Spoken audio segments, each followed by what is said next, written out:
I watched in disbelief as Sheriff Karen stood in my backyard, pointing up at my brand new glass-bottom pool extension.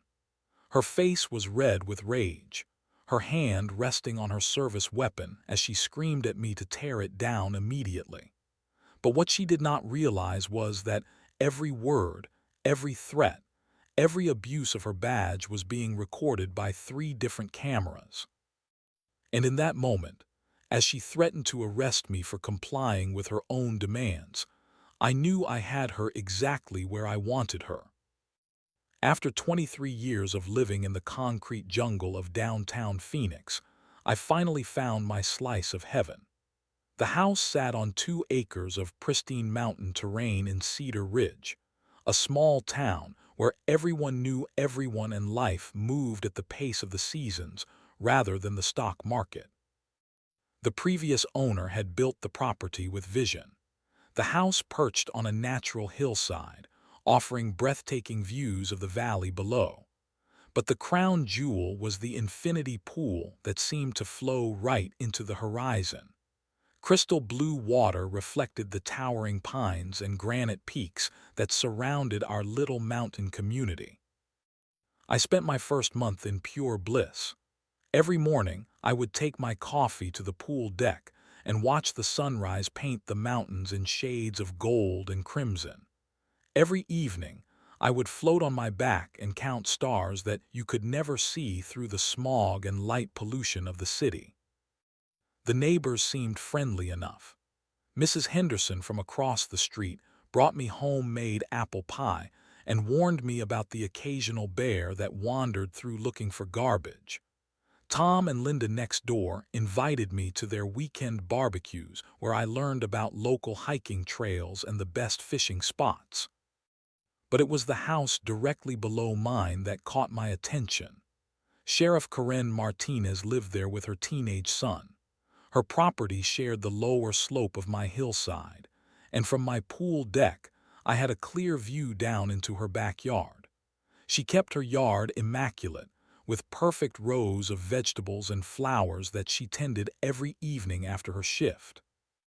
Karen seemed pleasant during our first few encounters. She waved when she saw me by the pool and even complimented my landscaping efforts. But I noticed she had a habit of watching my property with unusual intensity.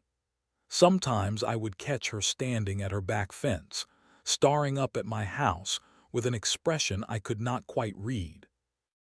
"Beautiful view you have up there," she said one evening when I was watering my new flower beds.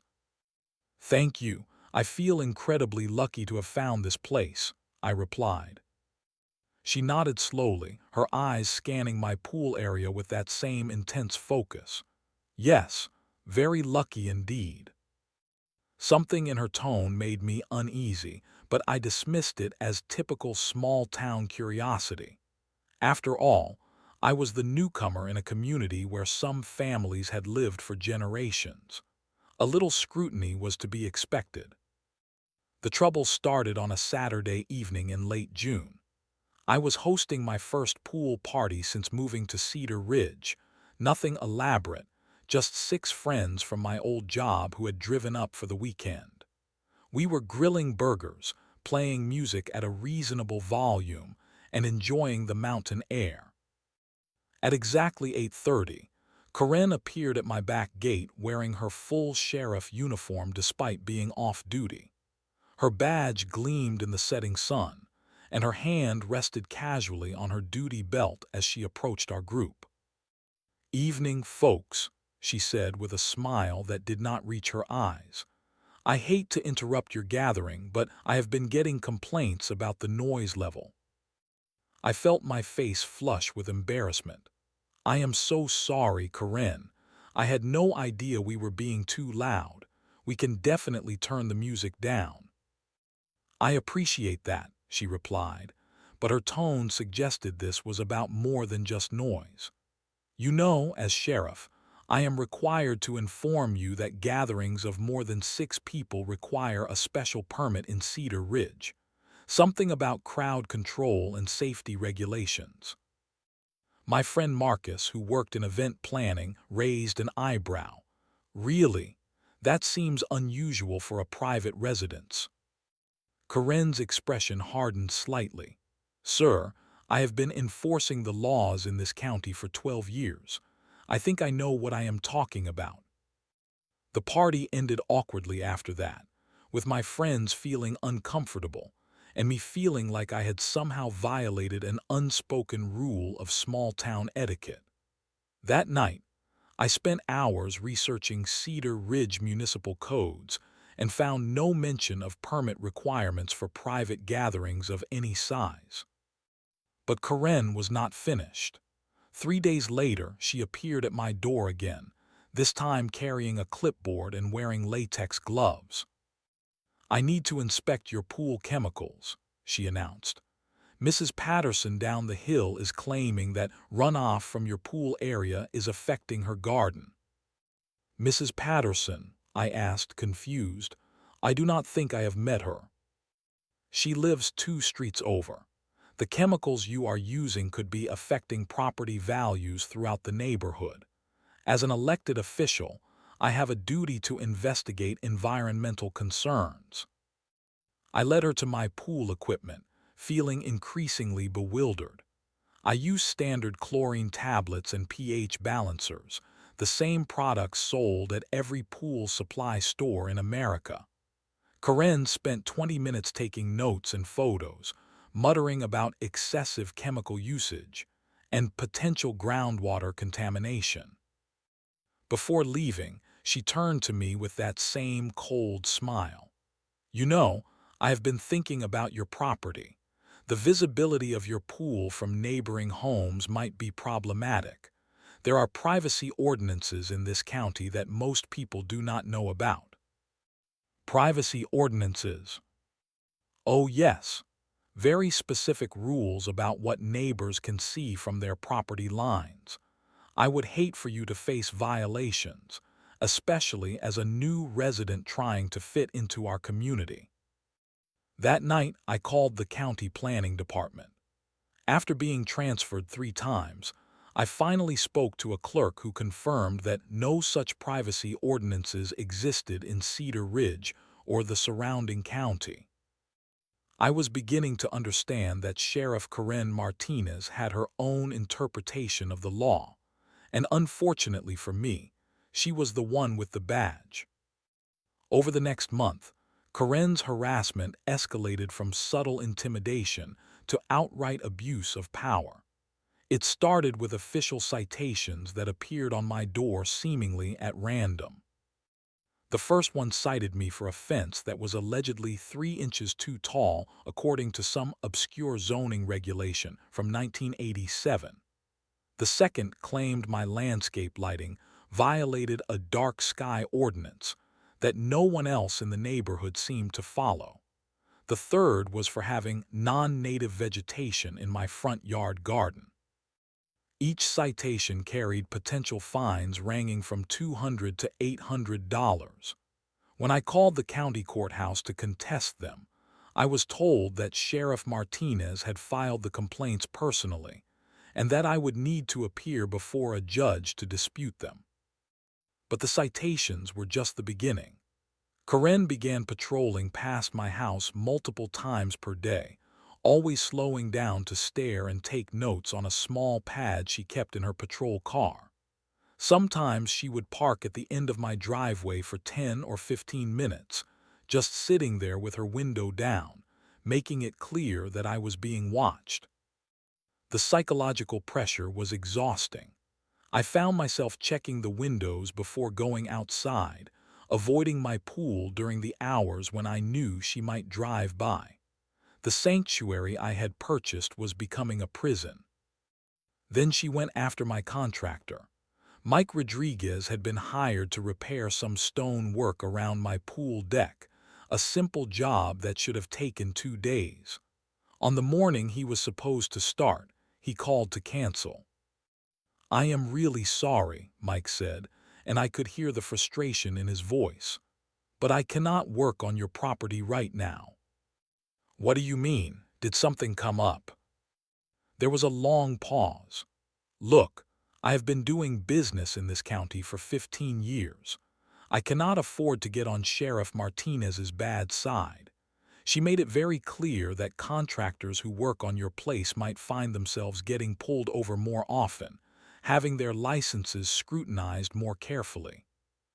She threatened you. She did not have to threaten me directly. Everyone knows how things work around here. Cross Karen Martinez and your life gets complicated real fast.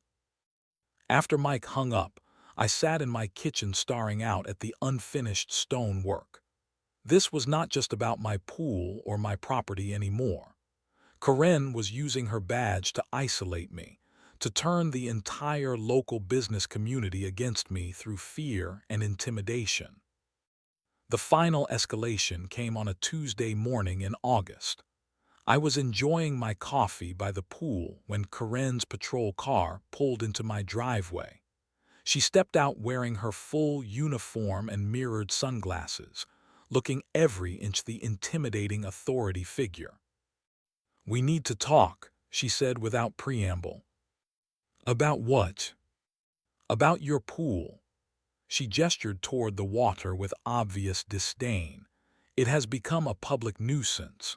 The visibility from my property is unacceptable, and I have received multiple complaints from other neighbors about privacy violations." "What privacy violations? I am on my own property." "That pool can be seen from multiple angles, including from my backyard where my teenage son should be able to enjoy privacy. You are going to install a permanent cover, or you are going to face escalating fines and potential legal action." I stared at her in disbelief.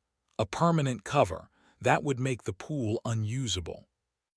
"That is not my problem.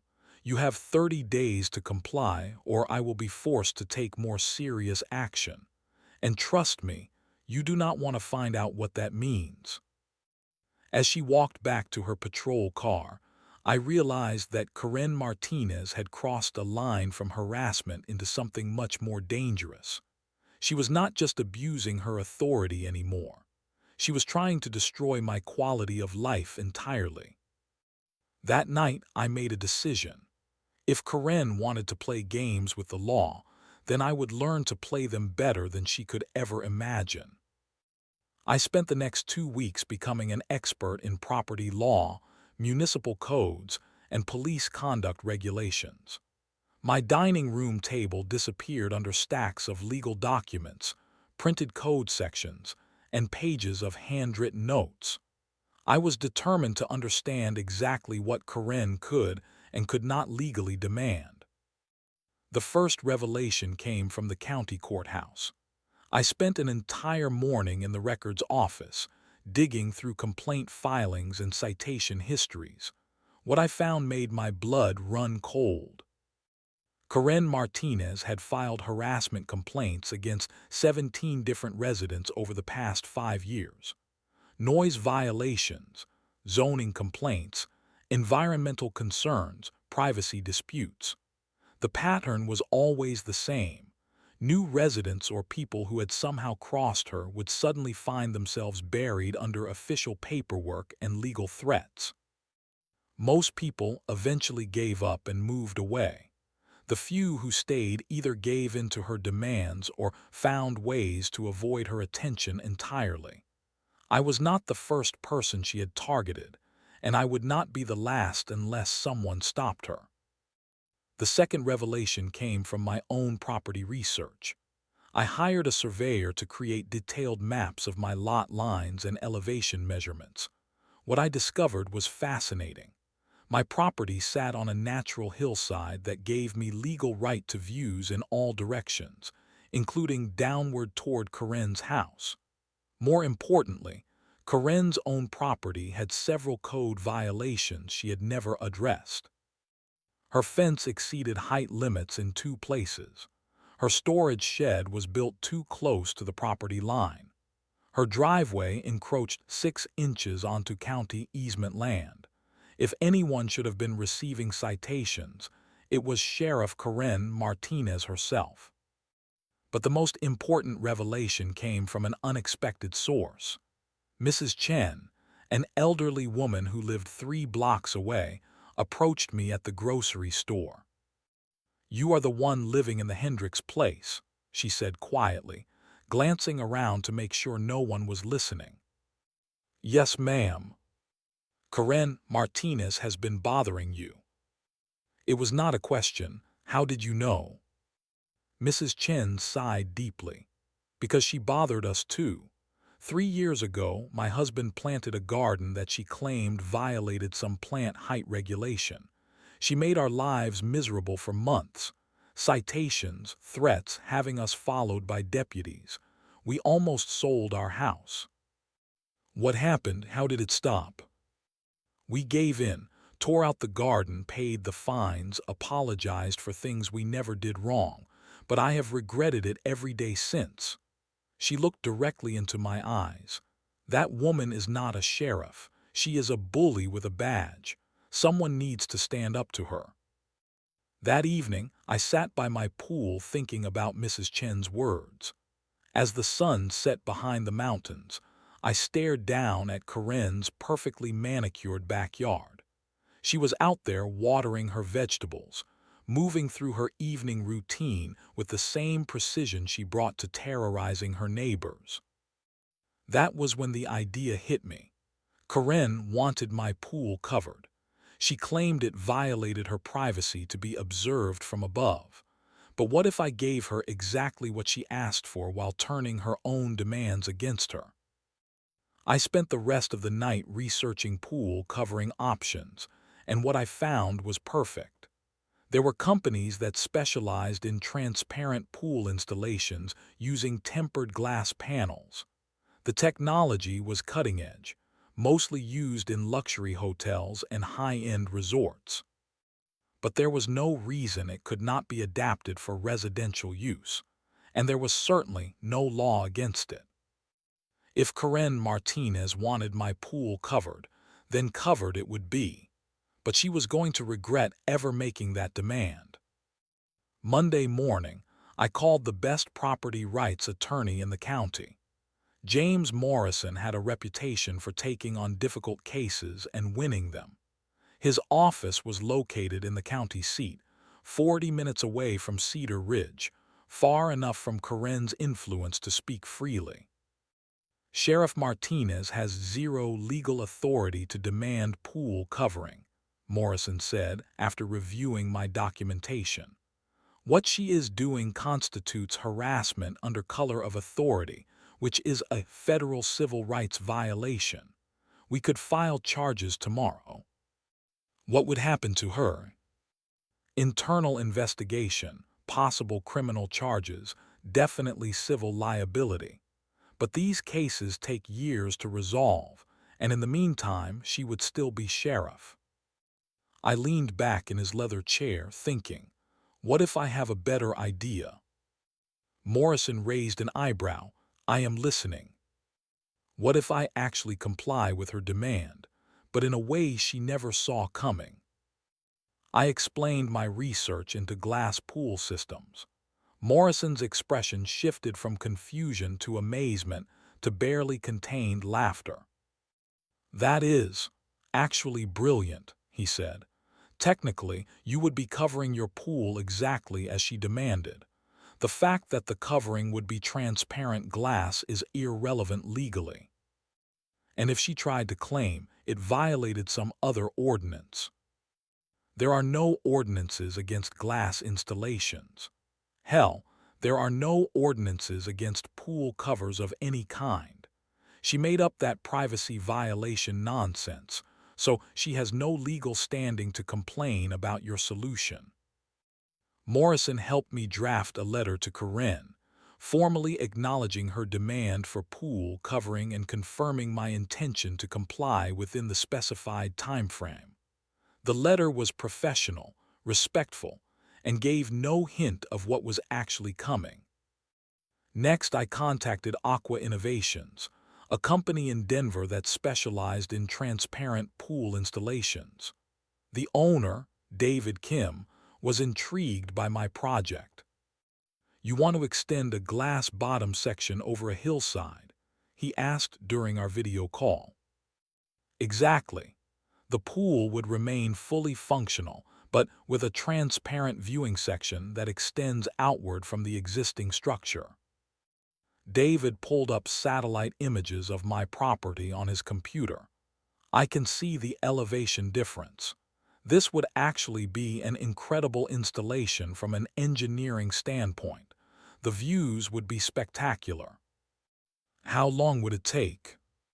For a custom project like this, probably 6 weeks from design to completion. The permits alone will take 3 weeks. Permits? Oh yes, an installation like this requires structural engineering approval, environmental impact assessment, the works. But do not worry, I handle all of that. Part of the service. Perfect. The permits would create an official paper trail showing that my installation was completely legal and professionally engineered. Karen would have no grounds to claim it violated any codes or regulations. The final piece of my plan involved documentation. I installed 3 discrete security cameras around my property, positioned to capture both my pool area and Karen's backyard. If she tried to retaliate or escalate her harassment, I would have evidence. I also began keeping detailed records of every encounter with Karen, every citation she issued, every patrol car drive-by. Morrison had taught me that documentation was the difference between he-said-she-said disputes and winnable legal cases. 2 weeks later, the permits were approved and construction was scheduled to begin. I sent Karen a courtesy letter, informing her that work would commence on my pool covering project as she had demanded. Her response came the next day in the form of a handwritten note left on my front door. About time you showed some respect for your neighbors. This should have been done months ago. Sheriff K. Martinez. I kept that note in my file. It would prove very useful later. The night before construction began, I stood by my pool looking down at Karen's house. She was outside watering her garden, completely unaware that her own demands were about to change everything. I felt a mix of anticipation and justice that I had not experienced since deciding to fight back. Tomorrow, the real game would begin. Construction began at 7 a.m. sharp on a crisp September morning. 2 trucks from Aqua Innovations pulled into my driveway, followed by a crane and a flatbed trailer carrying sheets of crystal-clear tempered glass that gleamed like liquid diamonds in the morning sun. David Kim supervised the installation personally, along with a structural engineer and 3 specialized technicians.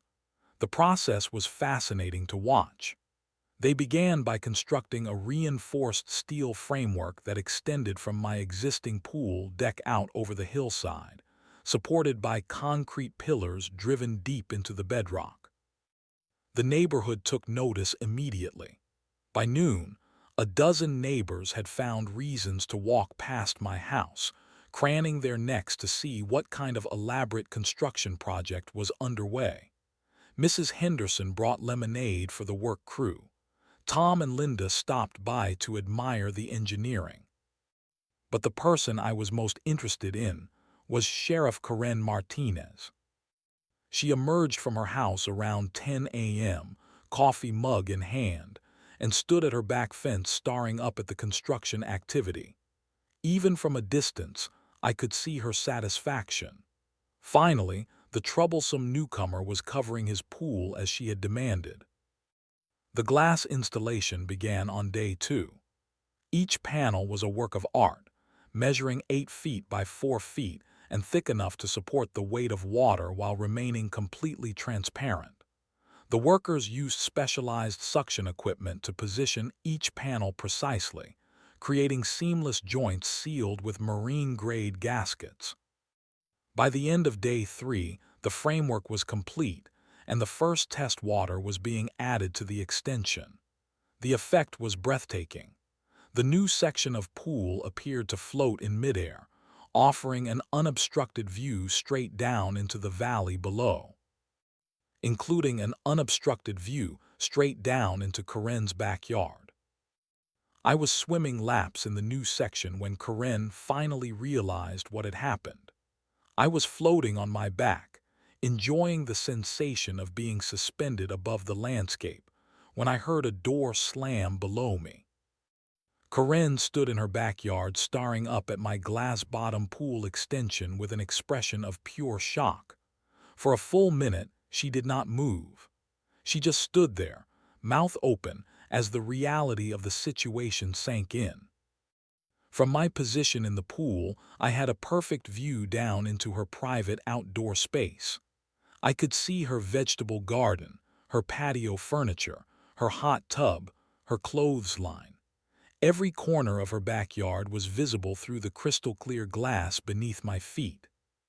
"What the hell is that?" she shouted up at me. I swam to the edge and looked down at her with my most innocent expression. "It is my pool cover, just like you demanded. Pretty amazing engineering, is it not?" "That is not what I meant, and you know it."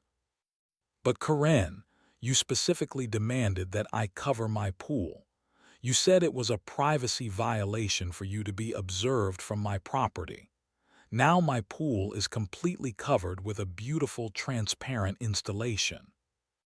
She stood there for another long moment, clearly struggling to formulate a response. The beauty of my solution was its perfect legal compliance. She had demanded pool covering, and I had covered my pool. The fact that the covering was see-through was not her decision to make.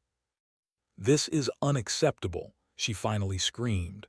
"You cannot spy on my property from up there." "I am not spying on anyone. I am swimming in my legally covered pool on my own property. The same property you have been watching and patrolling for months." Corinne's face turned red with rage. She stormed back into her house, slamming the door hard enough to rattle the windows. But she was not finished. An hour later, she was back in full uniform, standing at my front door with her hand resting on her service weapon. "You are going to remove that thing immediately," she said without preamble. "Remove what thing?" "Do not play games with me. That glass monstrosity hanging over my property." I pulled out my phone and opened the photo app. "Corinne, I want to make sure I understand you correctly. Are you ordering me to remove the pool covering that you specifically demanded I install?" "I am ordering you to stop violating my privacy." "But the covering does not violate your privacy. It simply allows me to use my pool while complying with your coverage requirements. All the permits are in order, all the engineering is certified, and the installation is completely legal." That was when she made the mistake that would end her career. "I do not care about permits or engineering reports," she snarled. "I am the sheriff in this county, and I am telling you to tear that thing down or I will arrest you for harassment." I made sure my phone was still recording. "You are threatening to arrest me for complying with your own demands." "I am threatening to arrest you for being a smartass who thinks he can get away with anything." Perfect, I had everything I needed. The video of Corinne threatening to arrest me for complying with her own demands went viral within hours of being posted online. I shared it first with James Morrison, my attorney, who immediately forwarded it to the county supervisors, the state attorney general's office, and the local newspaper. But the real explosion came when the video hit social media. The footage of a uniformed sheriff threatening to arrest a citizen for following her illegal orders perfectly captured everything wrong with police overreach and small-town corruption. "Sheriff demands pool cover, then threatens arrest when homeowner complies," read the headline in the Cedar Ridge Gazette. The story included my documented history of Corinne's harassment, the bogus citations, the intimidation of local contractors, and the threats of arrest for non-existent violations. Within 48 hours, 3 television news crews had contacted me for interviews. I appeared on the local morning show, the evening news, and a statewide investigative program called Power and Abuse. Each interview focused on the same theme: how elected officials can abuse their authority to settle personal disputes. What we see here is a textbook case of harassment under color of authority, legal expert Sarah Williams explained during one news segment. Sheriff Martinez used her badge and her position to intimidate a citizen who had committed no crimes and violated no actual laws. The story gained national attention when it was picked up by a police accountability website. Comments poured in from people who had experienced similar harassment from corrupt officials in small towns across the country. But the most damaging revelations came from my own community. Once the story broke, other Cedar Ridge residents began coming forward with their own experiences of Karen's abuse of power. Mrs. Chen contacted the newspaper to describe the garden harassment she had endured. Mike Rodriguez, my contractor, gave an interview about Karen's intimidation tactics against local businesses. Even Mrs. Henderson, my sweet elderly neighbor, shared a story about Karen citing her for having too many cats. The pattern was undeniable. Karen Martinez had been systematically abusing her authority for years, targeting anyone who crossed her or failed to show sufficient deference to her position. The county supervisors ordered an immediate internal investigation.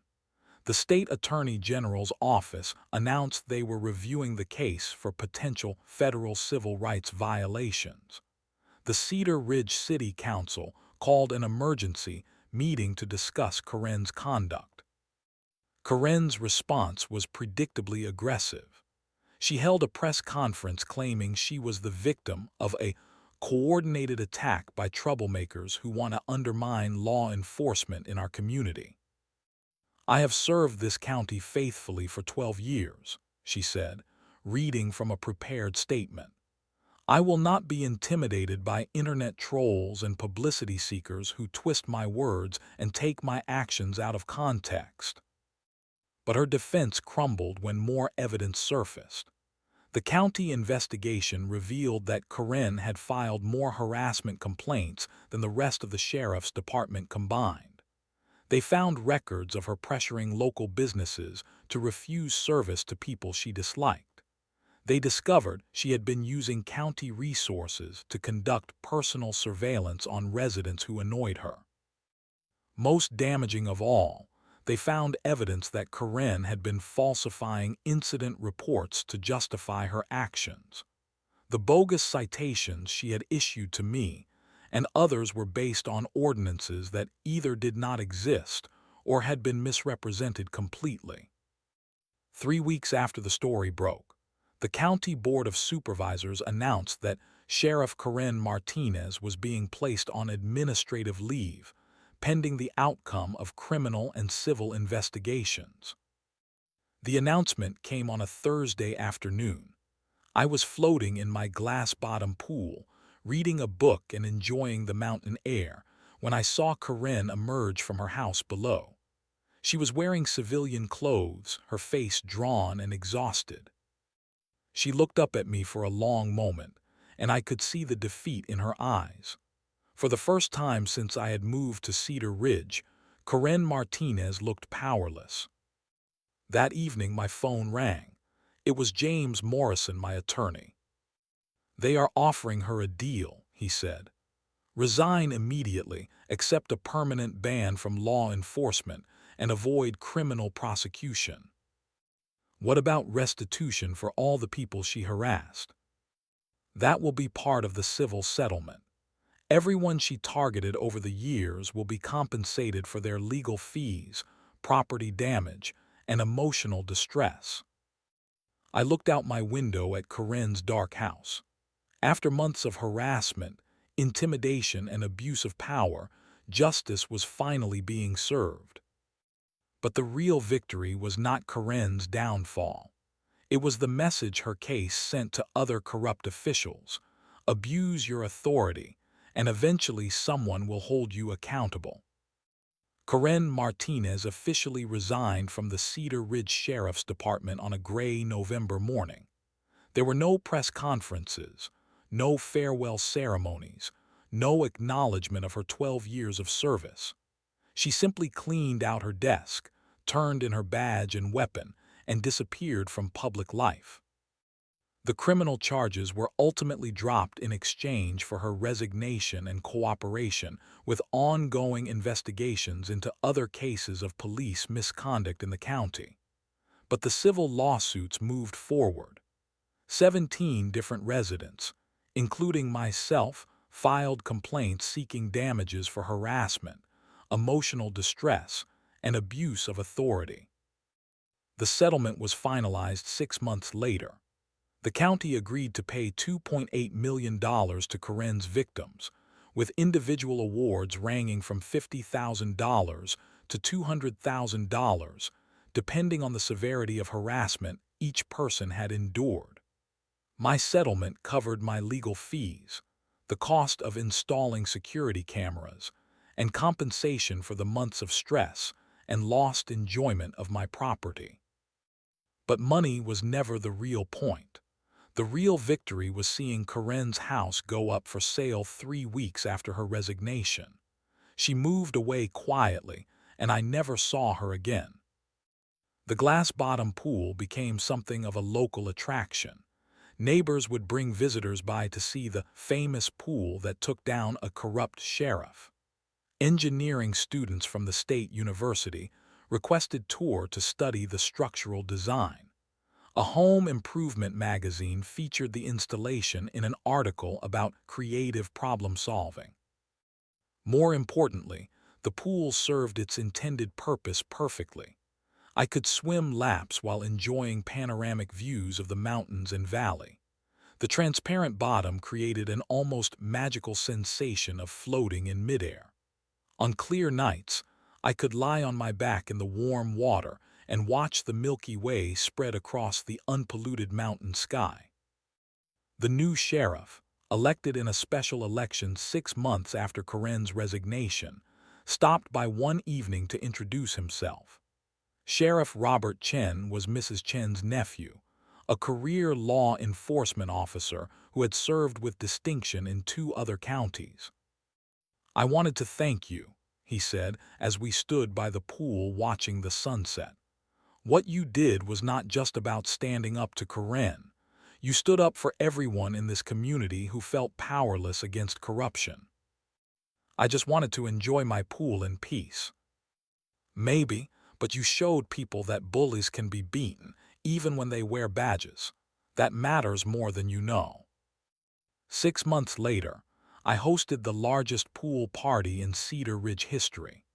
50 neighbors, local business owners, county officials, and even some of the news reporters who had covered the story gathered to celebrate not just my legal victory, but the restoration of trust between law enforcement and the community. As I looked around at the faces of people who had lived in fear of Karen's retaliation, now laughing and enjoying themselves freely, I realized that sometimes the best revenge is not just getting justice for yourself, but creating justice for everyone. The glass-bottom pool still offers the same spectacular views it always did. But now when I float there in the evening, looking down at the valley below, I see something different than I used to see.